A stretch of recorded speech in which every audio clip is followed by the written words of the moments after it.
Tanungin kaya natin yung mga taong bumibili pa rin hanggang ngayon dito. Okay pa rin ba kayo? Ramdam nyo ba ang pag-asenso ng bansa? Ako mga lodi, hindi. Wala akong nakitang magandang ginawa itong administrasyon na to, kundi ang habulin ang mga gumawa ng kagandahan dito sa ating bansa at gawin itong masama. Yun lang naman talagang ginawa nito mga lodi, ang ipakulong si dating Pangulong Rodrigo Roa Duterte ng walang matibay na basihan at dalhin ito sa dahig ng iligal. Wala na po talagang ginawa itong administrasyon na to, kundi mag-credit grab na lang hanggang ngayon. Lumampas na po ng kalahati ang iyong termino, pero wala ka pa rin maipagmamalaki na ikaw talaga ang may gawa. Pati ba naman yung Central 911, aangkinin nyo? Mapupuri nyo po ba yung gantong galawan ng isang administrasyon? Yung wala ka na ngang ginagawa, ang dami mo pang inutang na pera para lang sa budget nitong 2025, pero hanapan mo sila ng mga proyekto, mga magagandang ginawa po ng administrasyon na to, wala po silang masagot. Yo, what's up mga lods? It's Mega Peps TV. Welcome back po sa ating channel. At ito lang po yung ating katanungan sa mga naniniwala pa rin dito kay PBBM daw na siya ang pinakamagaling na presidenteng namuno dito sa ating bansa, no? Masaya pa ba kayo? Ako, nung hindi pa siya nakakadalawang taon, ramdam ko na wala po talagang magagawang maganda tong Pangulo na to eh. Lahat na lang po ng trabaho ng ating mga sangay ng gobyerno gusto niyang sapawan. Ito nga po, nung may nasunog po na paaralan sa may QC, isa po siya sa nag-inspeksyon dyan po sa nasunog na gusali sa San Francisco High School sa Quezon City.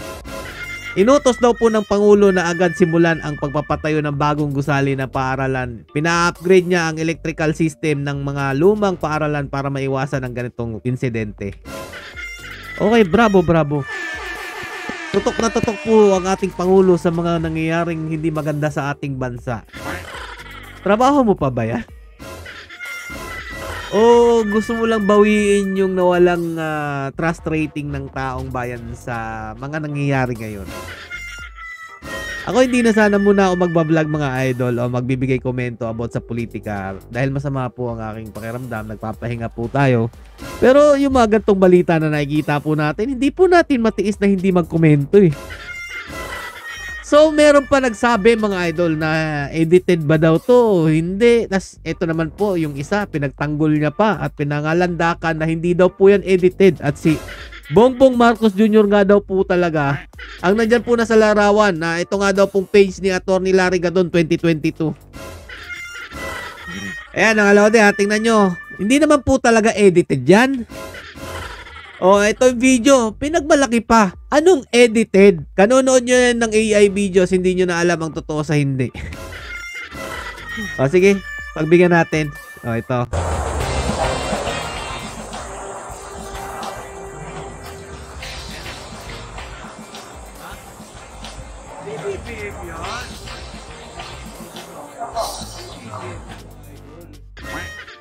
Pinagyabang mo pa na dapat hindi naman yung trabaho talaga ng Pangulo ng ating bansa.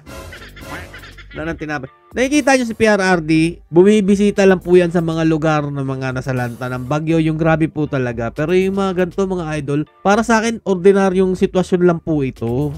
Para meron lang talagang maibalita na may ginagawa yung Pangulo.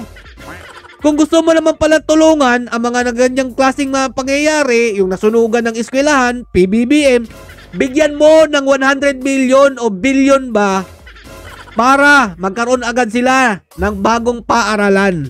Di ba? Ganun naman talaga dapat ang solusyon, magbigay ka ng pera, pondo.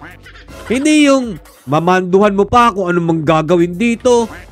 Trabaho mo ba yan? Ano ba natapos mo, PBBM? Nagtapos ka ba ng electrical engineering man lang? Kasi sinasabi dito, papa-upgrade daw po yung mga electrical system. Woo! Grabe Pangulo naman to. Oh. So eto pa ha, hindi lang ito. Nakikita natin mga idol. Gusto niyang sapawan ang mga doktor. Ano ba talagang diplomang natapos nito ni PBBM? Bakit parang alam na alam niya lahat ng mga trabaho ng ating sangay ng gobyerno? O ito, play natin.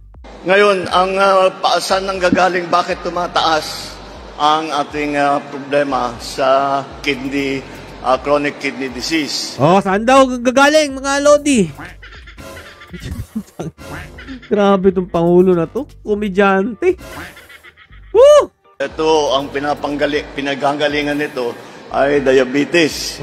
Dahil talaga? Nangyari sa... Tanungin kaya natin yung mga taong bumibili pa rin hanggang ngayon dito. Okay pa rin ba kayo? Ramdam nyo ba ang pag-asenso ng bansa? Ako mga lodi, hindi. Wala akong nakitang magandang ginawa itong administrasyon na to, kundi ang habulin ang mga gumawa ng kagandahan dito sa ating bansa at gawin itong masama. Yun lang naman talagang ginawa nito mga lodi, ang ipakulong si dating Pangulong Rodrigo Roa Duterte ng walang matibay na basihan at dalhin ito sa dahig ng iligal. Nang tinapay itong Pangulo na to. O bakit sisisihin si PBBM? Malamang sino ba? Sino ba ang namumuno ng bansa ngayon? Nang tinapay naman oo. So, ito pa. Yung about sa Central 911. Anong kalokohan na naman to? Grabe naman, kung hindi naman si PBBM may kagagawa nito, baka pwede mo naman pagbawalan yung mga nasasakupan mo. Para sabihin lang po talaga na meron silang ginagawa. Ito mga lodi, at meron pong mga achievements. Post po ito ni Sas. Sabi po dito sa post ng Daily Tribune, as part of the broader initiative, Remulla highlighted the revitalization of the National 911 Emergency System, which is set to fully operational by July 2025 in key areas including Metro Manila, Cebu, and Davao. What? Woo! Grabe naman, oo. Sabi po dito ni sa kanyang post, Davao City's 911 has been in operation for several decades already. BBM admin claiming David's 911 is its creation is like claiming it invented post it. Wala na po talagang ginawa itong administrasyon na to kundi mag-credit grab na lang hanggang ngayon. Lumampas na po ng kalahati ang iyong termino. Pero wala ka pa rin maipagmamalaki na ikaw talaga ang may gawa. Pati ba naman yung Central 911, aangkinin nyo? Anak ng tinapay, tingnan nyo po yung komento sa post po na ito mga lodi. Puro po hate ang kinalabasan. Believe pa rin kayo sa Pangulong Bongbong Marcos nyo? Ano pa ba ang i-credit grab niya dito? Halos naman lahat eh. Baka nga yung Manila Bay, sabihin niya siya may pasimuno niyan eh. Hindot ka. Uulitin ko. Madali lang naman alamin. Central 911 history and backgrounds. Search nyo po sa Google. Nakalagay po dito, ayan, lalakyan po natin para sa inyong kaalaman ha. Central 911 was formally launched on September 27, 2002, which was a product of a collaborative undertaking between the Davao Light and Power Company and the city government of the Davao to aid in minimizing the increasing crime incidents in the city. Ayan o, klarong-klaro mga idol. Bakit nyo palalabasin? Magiging fully operated ang Central 911 nung Pangulo pa lang si Tatay Duterte, sa kanya yan inimplement sa buong Pilipinas. Sabihin nyo nagsisinungaling po si Peps TV. Sabihin nyo nagsisinungaling ang Google. Sabihin nyo nagsisinungaling ang history. Ayan alakihan pa po natin. Yan. Davao City, Central first fully integrated emergency response system in the Philippines and Southeast Asia, established in 2002.